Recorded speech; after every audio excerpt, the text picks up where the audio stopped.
The Flash is one of my anticipated movies of 2023. Does it live up to his hype? Yes, but if you don't go too overhyped with it. We talk about the characters. Ezra Miller does an excellent job as Flash. This is his best performance yet. Also, his younger version, he does a great job doing both of these characters. Michael Keaton was great as Batman. It's great to see a comeback with him, and if you're a fan of the Tim Burton Batman movies, you'll be really happy to see his performance in this one. And what he does. I really like how every time when he appears on screen, they put the Tim Burton Batman soundtrack tone. That was really cool. Sasha Calle as a Supergirl does great, but she doesn't have as much screen time in the movie. So how does Michael Shannon's return as Zod do? Still got it as well as Zod, but his screen time is very little. If you hate Man of Steel and you're expecting the character to improve in this one, you will be disappointing, because he is the same. Now let me talk about the action sequences. They are great in the movie. They had a lot of great fights.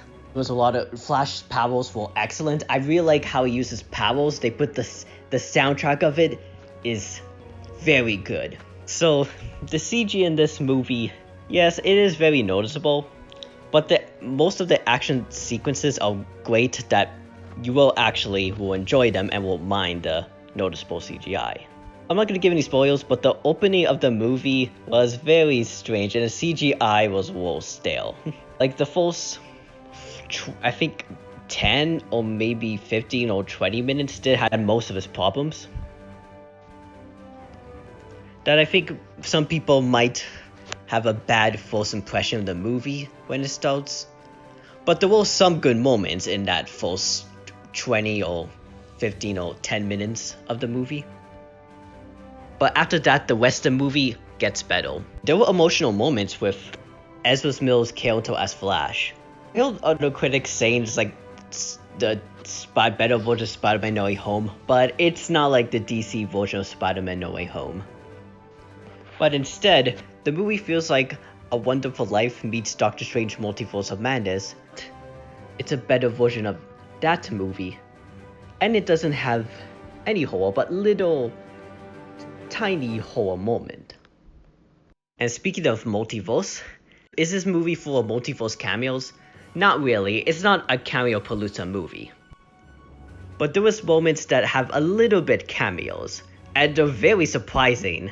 I really reacted in some of these moments. But it's not like Spider-Man No Way Home that they appear throughout the movie. They appear very little, these cameos. For like less than a minute. Hardcore DC fans and people who have knowledge of DC will really understand and might lose their minds.